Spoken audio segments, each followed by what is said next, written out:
राधे राधे दोस्तों, जय श्री कृष्णा। कान्हा जी की कृपा हम सब पर बनी रहे, इन्हीं शुभकामनाओं के साथ आज की वीडियो को शुरू करते हैं।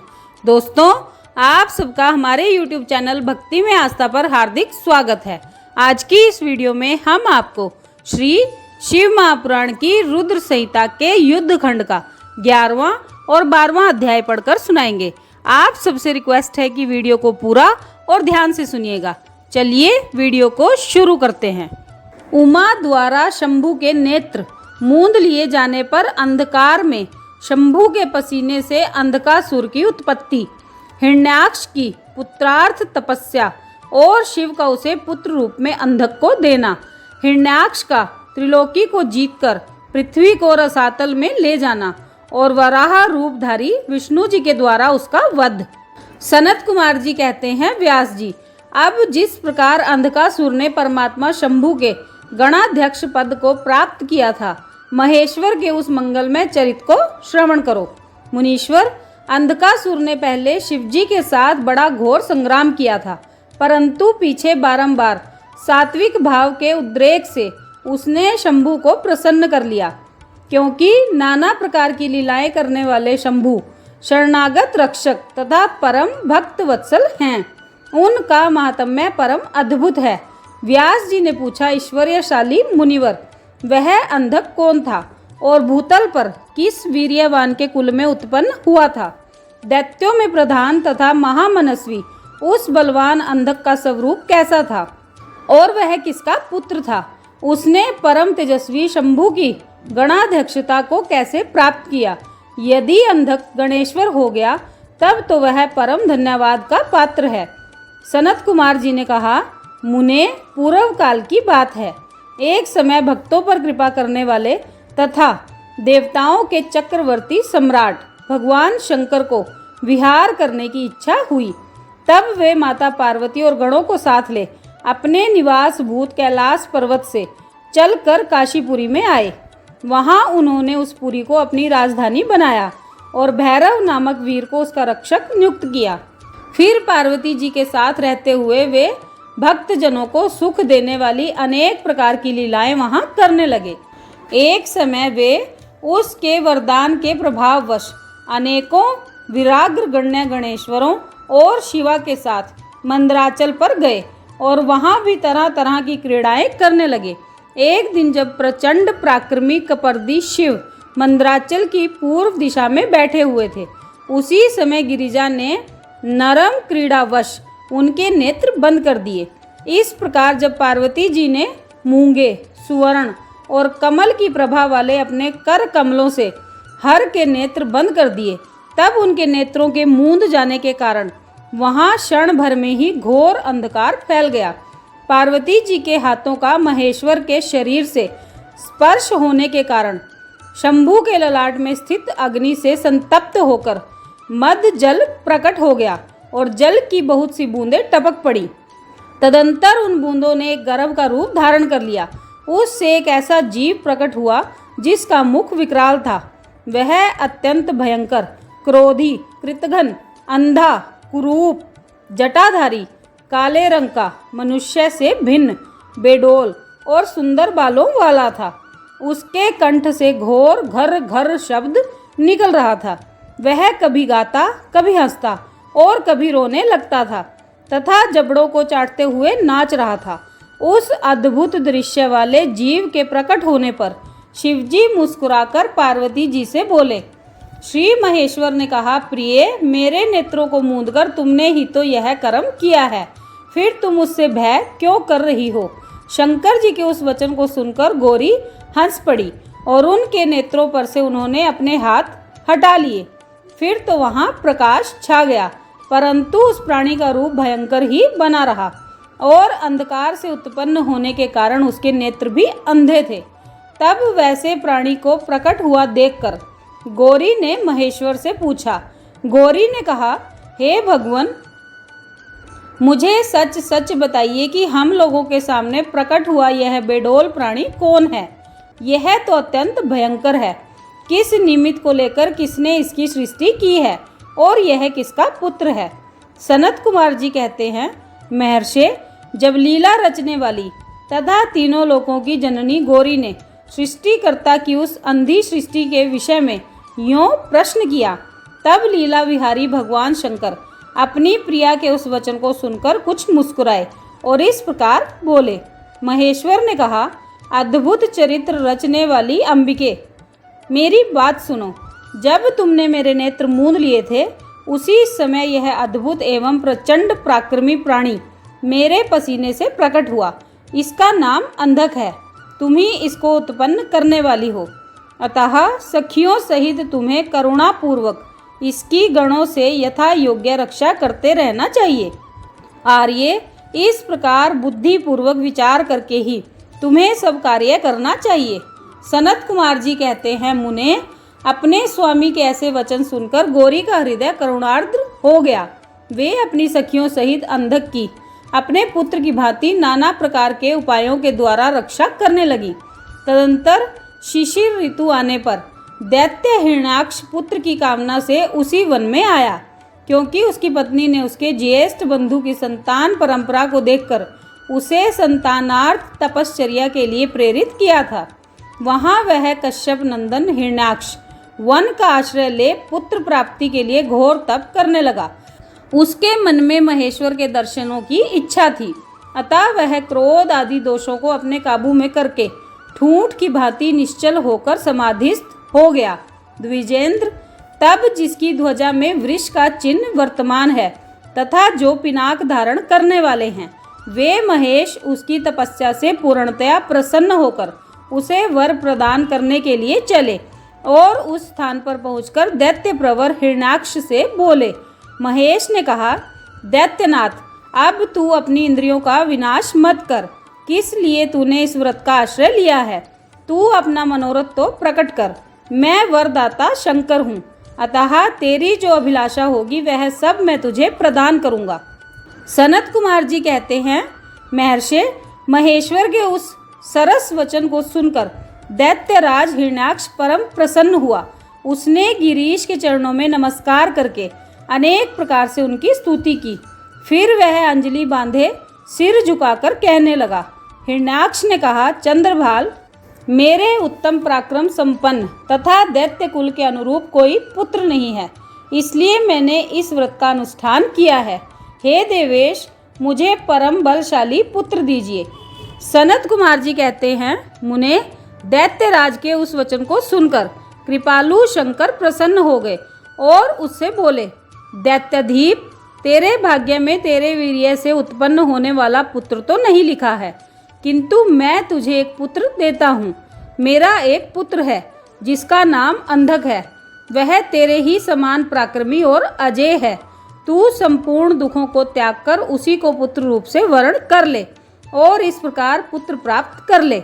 सनत कुमार जी कहते हैं, महर्षि, उससे यो कहकर गौरी के साथ विराजमान उन महात्मा भूतनाथ त्रिपुरारी शंकर ने प्रसन्न होकर हिरण्याक्ष को वह पुत्र दे दिया।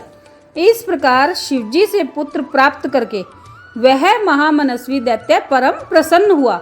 उसने अनेकों स्तोत्रों के द्वारा रुद्र की पूजा करके प्रदक्षिणा की और फिर वह अपने राज्य को चला गया।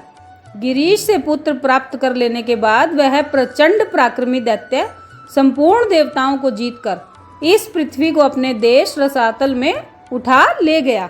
तब देवताओं, मुनियों और सिद्धों ने अनंत पराक्रमी विष्णु जी की आराधना की।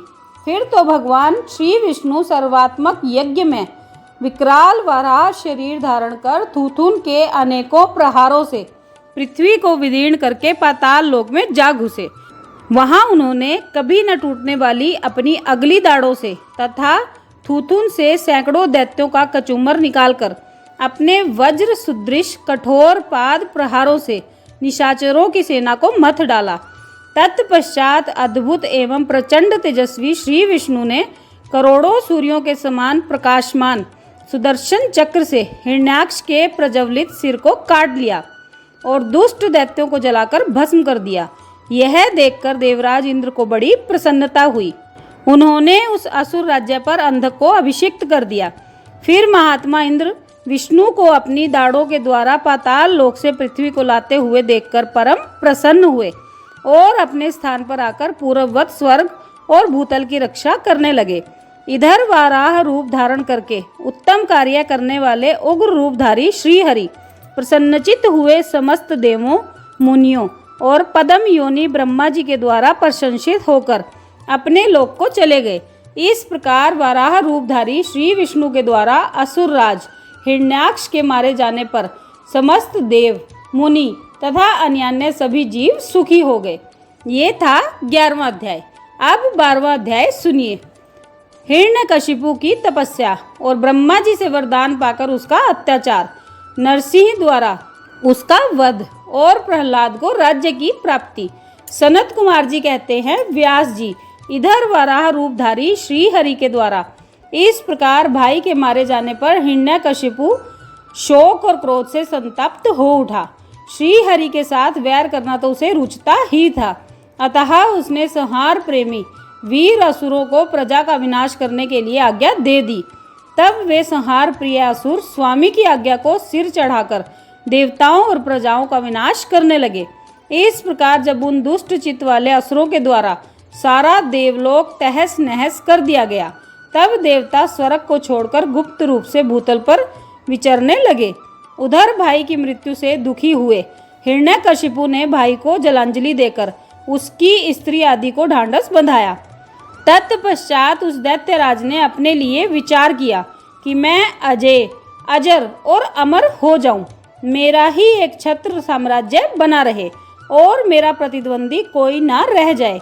यूं धारणा बनाकर वह मंदराचल पर गया और वहां एक गुफा में अत्यंत घोर तपस्या करने लगा। उस समय वह पैर के अंगूठे के बल पर खड़ा था। उसकी भुजाएं ऊपर को उठी हुई थी और दृष्टि आकाश की ओर लगी थी। उसकी तपस्या से संतप्त होकर देवताओं का मुख विकृत हो उठा। वे स्वर्ग को छोड़कर ब्रह्मलोक में जा पहुँचे और उन्होंने ब्रह्मा जी से अपना दुखड़ा कह सुनाया। व्यास जी उन देवताओं के इस प्रकार कहने पर स्वयंभू ब्रह्मा, भृगु, दक्ष आदि के साथ उस दैत्येश्वर के आश्रम पर गए। तब जिसने अपने तप से संपूर्ण लोकों को संतप्त कर दिया था, उस हिरण्यकशिपु ने वर देने के लिए आए हुए पद्म योनि ब्रह्मा जी को अपने सामने उपस्थित देखा। उधर पितामह ने भी उससे कहा, वर मांग। तब जिसकी बुद्धि मोहित नहीं हुई थी, उस असुर ने विधाता की उस मधुर वाणी को सुनकर इस प्रकार कहा। हिरण्यकशिपु बोला, ऐश्वर्यशाली प्रजापति, पितामह, मैं चाहता हूँ कि स्वर्ग में, भूतल पर, दिन में, रात में, ऊपर अथवा नीचे, कहीं भी शस्त्र, अस्त्र, पाश, वज्र, शुष्क वृक्ष, पर्वत, जल, अग्नि के रूप में शत्रु के प्रहार से देवता, दैत्य, मुनि, सिद्ध की बहुना आप द्वारा रचे हुए जीवों के हाथों मुझे कभी भी मृत्यु का भय ना हो। सनत कुमार जी कहते हैं, मुने, हिरण्यकशिपु के ऐसे वचन सुनकर पद्म योनि ब्रह्मा जी के मन में दया का भाव जागृत हो उठा। उन्होंने मन ही मन श्री विष्णु को प्रणाम करके उससे कहा, दैत्येंद्र, मैं तुझ पर अति प्रसन्न हूँ, अतः तुझे सारी वस्तुएं प्राप्त होंगी। तूने 96,000 वर्षों तक तप किया है, अब तेरी कामना पूर्ण हो चुकी है, अतः तप से विरत होकर उठ और दानवों के राज्य का उपभोग कर। ब्रह्मा जी की वाणी सुनकर हिरण्यकशिपु का मुख प्रसन्नता से खिल उठा। इस प्रकार जब पितामह ने उसे दानव राज्य पर अभिषिक्त कर दिया, तब वह उन्मत्त हो उठा और त्रिलोकी को नष्ट करने का विचार करने लगा। फिर तो उसने संपूर्ण धर्मों का उच्छेद करके संग्राम में समस्त देवताओं को भी जीत लिया। तब देवता भागकर विष्णु जी के पास पहुँचे। वहाँ श्री हरि ने देवताओं और मुनियों की दुख गाथा सुनकर उन्हें आश्वासन दिया और शीघ्र ही उस दैत्य के वध करने का वचन भी दिया। तब देवता अपने स्थान को लौट गए। तदंतर महात्मा विष्णु ने ऐसा रूप धारण किया जो आधा सिंह और आधा मनुष्य का था। वह अत्यंत भयंकर तथा विकराल दिख रहा था। उसका मुख खूब फैला हुआ था, नासिका बड़ी सुंदर थी और नख तीखे थे। गर्दन पर सटाएं लहरा रही थी, दाढ़े ही आयुध थे। उससे करोड़ों सूर्यों के समान प्रभा छिटक रही थी और उसका प्रभाव प्रलयकालीन अग्नि के सदृश था। अधिक कहाँ तक कहा जाए, वह रूप जगन्मय था। इसी रूप से वे भगवान भास्कर के अस्ताचल की शरण लेने पर असुरों की नगरी में प्रविष्ट हुए। उन अतुल प्रभावशाली नरसिंह को देखकर सभी दैत्य एक साथ उन पर टूट पड़े। तब उन अद्भुत पराक्रमी नरसिंह ने महाबली दैत्यों के साथ युद्ध करके बहुतों को मार डाला और बहुतों को पकड़कर तोड़ मरोड़ दिया। फिर वे उस नगर में घूमने लगे। तब उन सर्वमय सिंह को देखकर दैत्यराज के पुत्र प्रहलाद ने राजा से कहा, यह मृगेंद्र तो जगन में दिख रहा है, यह यहाँ किस लिए आया है? प्रहलाद ने पुनः कहा, पिताजी, मुझे तो ऐसा प्रतीत हो रहा है कि ये भगवान अनंत हैं और नरसिंह का रूप धारण करके आपके नगर में प्रविष्ट हुए हैं, क्योंकि मुझे इनकी मूर्ति बड़ी विकराल दिख रही है। अतः आप युद्ध से हटकर इनकी शरण में जाइए। इनसे बढ़कर त्रिलोकी में दूसरा कोई योद्धा नहीं है, इसलिए आप इन मृगेंद्र के सामने झुककर अपने राज्य का उपभोग कीजिए। अपने पुत्र की बात सुनकर उस दुरात्मा ने उससे कहा, बेटा, क्या तू भयभीत हो गया है? अपने पुत्र से यूं कहकर दैत्यों के अधिपति राजा हिरण्यकशिपु ने महाबली दैत्यों को आज्ञा देते हुए कहा, वीरों, तुम लोग इस बेडोल भ्रिकुटी और नेत्र वाले सिंह को पकड़ लो। तब स्वामी की आज्ञा से उन मृगेंद्र को पकड़ने की इच्छा से वे सभी बड़े बड़े दैत्य रणभूमि में घुसे, परंतु जैसे रूप की अभिलाषा से अग्नि में प्रवेश करने वाले पतंगे जल भुन जाते हैं, उसी तरह वे सब के सब क्षण भर में ही जलकर भस्म हो गए। दैत्यों के दग्ध हो जाने पर भी वह दैत्यराज संपूर्ण शस्त्र अस्त्र शक्ति रिष्टि पाश अंकुश और पावक आदि से उन मृगेंद्र के साथ लोहा लेता ही रहा। इस प्रकार बहुत काल तक भयानक युद्ध हुआ। अंत में उन नरसिंह ने वज्र के समान कठोर अपनी अनेकों भुजाओं से उस दैत्य को पकड़ लिया और उसे अपने जानुओं पर लिटाकर दानुओं के मर्म को विदीर्ण करने वाले अपने नखों से उसकी छाती चीर डाली तथा खून से लथपथ हुए उसके हृदय कमल को निकाल लिया। फिर तो उसी क्षण उसके प्राण पखेरु उड़ गए। तब भगवान नरसिंह ने बारंबार के आघात से जिसके सारे अंग चूर चूर हो गए थे, उस काष्ठभूत दैत्य को छोड़ दिया। उस समय उस देव शत्रु के मारे जाने पर उन्हें बड़ी प्रसन्नता हुई। उसी अवसर पर प्रहलाद ने आकर उनके चरणों में सिर झुकाया। तब अद्भुत पराक्रमी श्री विष्णु ने प्रहलाद को बुलाकर उन्हें दैत्यों के राज्य पर अभिषिक्त कर दिया और स्वयं अतर्कित गति को प्राप्त हो गए, अर्थात अंतर्धान हो गए। तदंतर पितामह आदि समस्त सुरेश्वर परम प्रसन्न हो अपना कार्य सिद्ध करने वाले पूजनीय भगवान श्री विष्णु जी को उसी दिशा में प्रणाम करके अपने अपने धाम को चले गए। विप्रवर, प्रसंगवश मैंने रुद्र से अंधक की उत्पत्ति, वराह से हिरण्याक्ष की मृत्यु, नरसिंह के हाथों उसके भाई का विनाश और प्रहलाद की राज्य प्राप्ति का वर्णन कर दिया। द्विज श्रेष्ठ, अब मैं शिव की कृपा से प्राप्त हुए अंधक के प्रभाव का, शंकर जी के साथ उसके युद्ध का और पीछे जिस प्रकार उसे महेश के गणाध्यक्ष पद की प्राप्ति हुई उस कथा का वर्णन करता हूँ, उसे भी ध्यानपूर्वक सुनो। ये था 12वां अध्याय। तो दोस्तों, ये था श्री शिव महापुराण की रुद्र संहिता के युद्ध खंड का 11वां और 12वां अध्याय, जो हमने आपको पढ़कर सुनाया। आप सबने वीडियो को ध्यान से सुना, इसके लिए आपका धन्यवाद। आज की वीडियो में बस इतना ही। कल फिर मिलेंगे एक और नई वीडियो के साथ। तब तक